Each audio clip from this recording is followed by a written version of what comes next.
बिस्मिल्लाहिर्रहमानिर्रहीम। अस्सलाम वालेकुम। आज का जो हमारा टॉपिक है वो हमारा chapter number 16 electromagnetic waves and electronics से रिलेटेड एमसीक्यूज डिस्कस करने हैं, जो कि पास्ट ईयर्स में आते रहे हैं और जो इस साल के लिए इम्पॉर्टेंट होंगे। तो हम सबसे पहले जो डिस्कस करने जा रहे हैं वो एमसीक्यूज है। नंबर 1 वो स्क्रीन पर मौजूद है। In p type semiconductors majority carriers और चार्ज कैरियर्स, ज़्यादा चार्जेस कौन से होते हैं? इलेक्ट्रॉन्स होते हैं या होल्स होते हैं? क्योंकि हमें इलेक्ट्रॉनिक्स में एक बात का पता है कि इलेक्ट्रॉन और होल्स पे मुश्तमिल होता है। पी टाइप में आपके पास इलेक्ट्रॉन नहीं होते, holes as a positive charge behave करता है, तो हमारा ऑप्शन ना तो प्रोटॉन हो सकता है ना न्यूट्रॉन। इलेक्ट्रॉन और होल्स पे ही बात हो सकती है, तो यहाँ पर राइट ऑप्शन हमारे पास होल्स होगा। अच्छा जी, करेक्ट आंसर हमारा होल्स है। अच्छा, अब हम ये कहते हैं एक सेमीकंडक्टर डायोड को हम किस तौर पे यूज़ करते हैं? इसे एम्पलीफायर के तौर पे यूज़ करते हैं? नहीं, एम्पलीफायर तो ट्रांजिस्टर होता है। ऑसिलेटर यूज़ करते हैं? नहीं, ऑसिलेटर नहीं होता। रेक्टिफायर, इसको हम एज रेक्टिफायर यूज़ करते हैं क्योंकि हम इससे रेक्टिफिकेशन करवाते हैं। Correct answer rectifier. Electromagnetic waves की जो स्पीड निकालने का फार्मूला है वो हमारे पास, जिससे वेलोसिटी ऑफ लाइट निकलती है, वो root mu not epsilon not होता है, या root mu not upon epsilon not होता है, root epsilon not upon mu not होता है, 1 अपॉन रूट के अंदर म्यू नॉट एप्सिलॉन नॉट होता है, तो 1 अपॉन रूट में म्यू नॉट एप्सिलॉन नॉट होता है, जो तकरीबन जिसकी वैल्यू 3 एक्सपोनेंट 10⁸ मीटर पर सेकेंड आती है। ठीक है जी, तो ये देखिएगा आपके पास ये हमारे एमसीक्यूज आ गए इसके।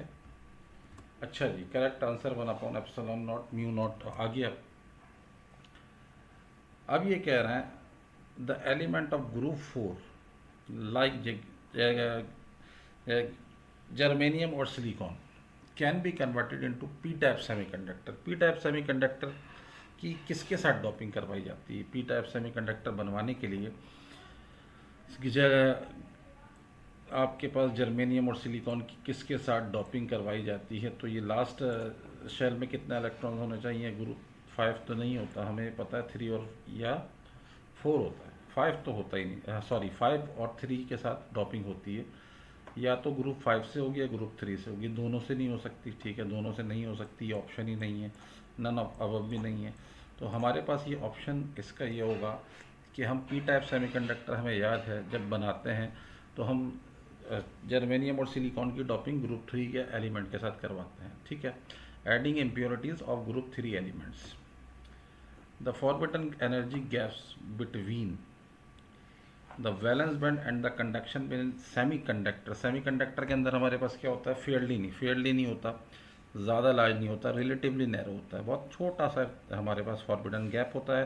कंडक्टर में गैप कोई नहीं होता, जबकि इंसुलेटर में बहुत बड़ा गैप होता है। छोटा सा एक गैप होता है जिसको कहते हैं रिलेटिवली नैरो। बहुत बड़ा गैप नहीं होता। ज़ीरो कंडक्टर में होता है, इनफाइनाइट भी नहीं हो सकता, वो सुपर कंडक्टर्स के अंदर होता है। तो करेक्ट आंसर हमारा relatively narrow. The speed of electromagnetic waves, अभी हम पहले देख चुके हैं कि म्यू नॉट पर डिपेंड करती है और एप्सिलॉन नॉट यानी परमिएबिलिटी पर भी डिपेंड करती है और परमिटिविटी पर भी। तो सिर्फ परमिएबिलिटी पे नहीं डिपेंड करती है, सिर्फ परमिटिविटी पर डिपेंड नहीं करती, दोनों पर डिपेंड करती है। ऐसा नहीं है कि किसी पे भी डिपेंड नहीं करती, क्योंकि हमने इसका फार्मूला पढ़ा 1/रूट म्यू नॉट एप्सिलॉन नॉट। ठीक है जी, ये हमारे पास इसका फार्मूला होता है 1/रूट म्यू नॉट एप्सिलॉन नॉट। तो both permeability and permittivity. The temperature coefficient resistance of semiconductor का पॉजिटिव, टेम्परेचर बढ़ाने से अगर आपकी रेजिस्टेंस बढ़ती है तो टेम्परेचर कोफिशिएंट पॉजिटिव, और अगर टेम्परेचर बढ़ाने से रेजिस्टेंस कम होती है तो निगेटिव है। तो हमारा कंडक्टर में टेम्परेचर बढ़ाने से रेजिस्टेंस बढ़ती है तो उसका कोफिशिएंट हमारा पॉजिटिव होता है, जबकि सेमीकंडक्टर में टेम्परेचर बढ़ाने से रेजिस्टेंस कम होती है इसलिए निगेटिव होता है। ठीक है, निगेटिव इसका आंसर होगा।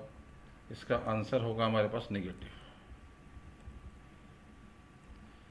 ठीक है जी, इसका आंसर हमारे पास आ गया, नेगेटिव आंसर कहलाएगा इसका। ठीक है, अब हमारे पास आ जाता है 9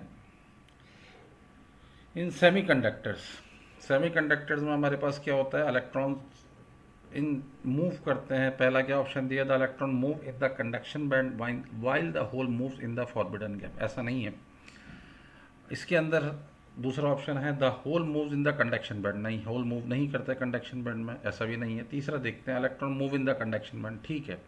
सेमीकंडक्टर में इलेक्ट्रॉन कंडक्शन बैंड में होते हैं जबकि होल होते हैं वैलेंस बैंड में। फॉरबिडन गैप में कुछ भी नहीं होता। हमारे जो होल्स होते हैं वो वैलेंस बैंड में होते हैं जबकि इलेक्ट्रॉन कंडक्टिविटी में होते हैं। तो हमारा सी ऑप्शन बिल्कुल सही होगा, हमारा ऑप्शन होगा C. The electron move in the conduction band and the hole move in the valence band. अगला आ जाता है हमारे पास the potential difference applied across a PN junction which results in the reduction of the potential barrier is reverse biasing. अच्छा, हमारे पास potential barrier की रिडक्शन, रिडक्शन यानी छोटा कब होता है, उसकी हाइट कब कम होती है, जब फॉरवर्ड बायसिंग होती है। और उसकी इंक्रीमेंट कब होता है, जब वो फैलता कब है पोटेंशियल बैरियर, जब हमारा रिवर्स बायसिंग होती है।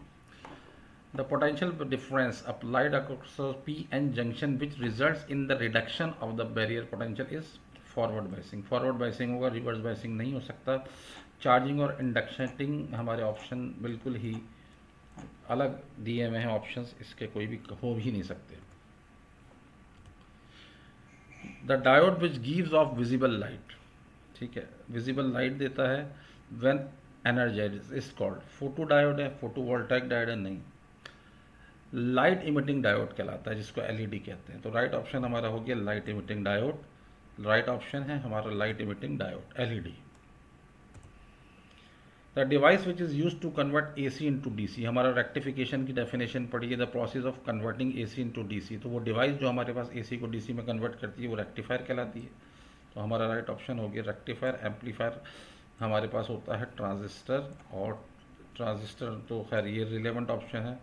स्विच भी हमारा ट्रांजिस्टर ही बन सकता है। रेक्टिफायर आंसर सही है।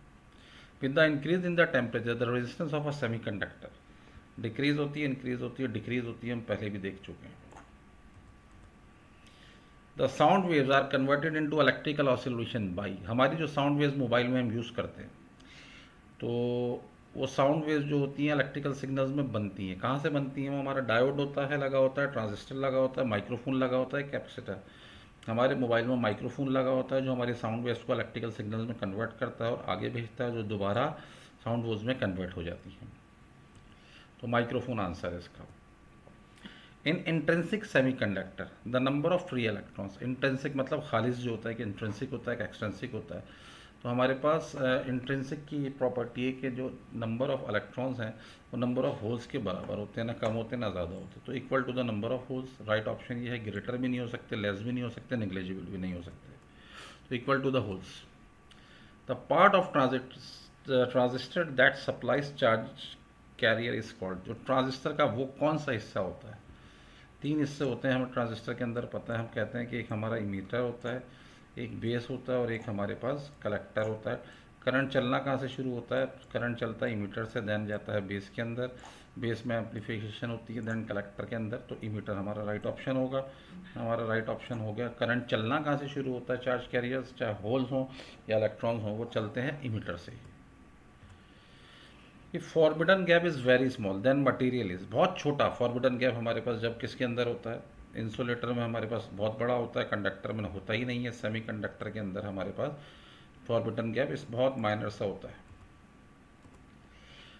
The semiconductor diodes are called, ohmic होते हैं यानी ओम्स लॉ को ओबे करते हैं, नहीं करते, ओम्स लॉ को ओबे नहीं करते। अच्छा, जब ओबे नहीं करते तो तीसरा ऑप्शन भी नहीं हो सकता। सुपर कंडक्टर्स नहीं हो सकते सेमीकंडक्टर्स कभी भी। नॉन ओमिक होते हैं, ओम्स लॉ को ओबे नहीं करते सेमीकंडक्टर्स जो होते हैं। Right option non ohmic.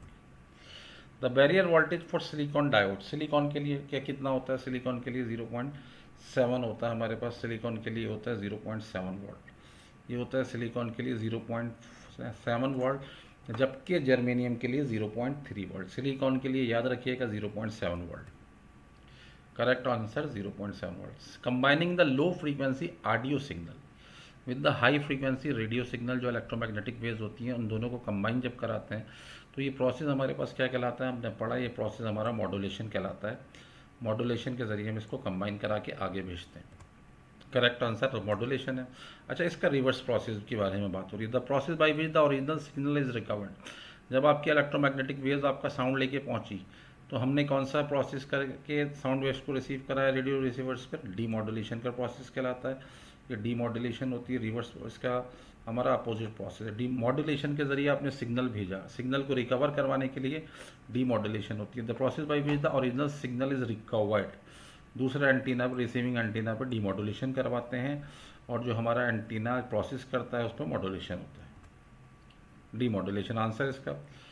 Holes in the semiconductor is actually, क्या होते हैं होल्स? इलेक्ट्रॉन होते हैं? नहीं, इलेक्ट्रॉन नहीं होते, प्रोटॉन भी नहीं होते, ये कॉन्सेप्ट गलत है, पॉजिट्रॉन भी नहीं होते। इलेक्ट्रॉन की वैकेंसी होती है, इलेक्ट्रॉन की खाली जगह को हम कहते हैं वैलेंस बैंड के अंदर, हम इलेक्ट्रॉन की जो खाली जगह होती है वैलेंस बैंड के अंदर, नॉट इन कंडक्शन, उसको कहा जाता है इलेक्ट्रॉन वैकेंसी है हमारे पास बेसिकली होल्स। करेक्ट आंसर देख लें, यही है। Which of the following is the result of our modulation? Our modulation का मतलब क्या होता है? मॉड्यूलेशन का मतलब आपने मॉड्यूलेशन इंडेक्स पढ़ा होता है, ठीक है ना। मॉड्यूलेशन इंडेक्स की वैल्यू अगर 100% से ज़्यादा आती है तो सुनने वाले सिग्नल के अंदर सिग्नल की वीक होगा? नहीं, वीक नहीं होता, स्ट्रेंथिंग भी नहीं होता, एक्सेसिव भी नहीं होता, ये डिस्टॉर्शन आ जाती है। या आप मॉड्यूलेशन में पढ़ेंगे तो आपको पता लगेगा कि अगर ओवर मॉड्यूलेशन के नतीजे में आपको डिस्टॉर्शन सुनने को मिलती है। करेक्ट आंसर डिस्टॉर्शन है। Calculate the modulating percentage of the message या modulating signal is 8 watt and the carrier wave is. अच्छा, अब मॉड्यूलेटिंग जो हमारे पास इंडेक्स होता है उसका हमारे पास जो फार्मूला होता है वो क्या होता है? उसका फार्मूला हमारे पास ये होता है एम्पलीट्यूड ऑफ मॉड्यूलेटिंग वेव्स, जो हमारे पास मैसेज वेव होती है, divided by amplitude of carrier wave, जिसके ऊपर भेजा जाता है, ठीक है। अब हम ये कह रहे हैं calculate the modulation percent if the message signal is 8 वाट, इसको 100 से मल्टीप्लाई किया जाता है। ऊपर आ गया हमारे पास मैसेज सिग्नल है तो ऊपर आ गया 8, नीचे आ गया 12, 8/12 को मल्टीप्लाई कर दिया 100 से। अब ये आंसर चेक करना होगा, 8/100 डिवाइडेड बाई 12। कैलकुलेटर लेते हैं, 8 को हम डिवाइड करते हैं 12 से, 8 डिवाइडेड बाई 12 मल्टीप्लाई बाई 100, तो ये आ रहा है हमारे पास 66.66। तो 67 बिल्कुल नियर आंसर है इसके। देखिए, कोई भी चीज़ परसेंटेज में 100 से ऊपर तो हो ही नहीं सकती, 150 तो बिल्कुल ही रॉन्ग है, ठीक है ना। इसका राइट ऑप्शन 66.66 यानी 67% है। इसका फार्मूला हमारे मैसेज वेव का amplitude divide by carrier wave का amplitude multiply by 100। Correct answer 67 ले लिया हमने। These are donor impurities. Donor impurities क्या होती हैं? जो इम्प्योरिटीज़ हम एडअप कराते हैं कौन से प्रोसेस के अंदर? डॉपिंग के अंदर। डॉपिंग एक ऐसा प्रोसेस है जिसमें हम इम्प्योरिटीज़ एडअप करते हैं। लिथियम और गैलियम नहीं होते। अच्छा, जर्मेनियम और सिलिकॉन के साथ तो डॉपिंग करवाई जाती है, ठीक है ना। इम्प्योरिटीज़ नहीं होते, ये हमारा इंट्रिंसिक सेमीकंडक्टर होते हैं, ठीक है।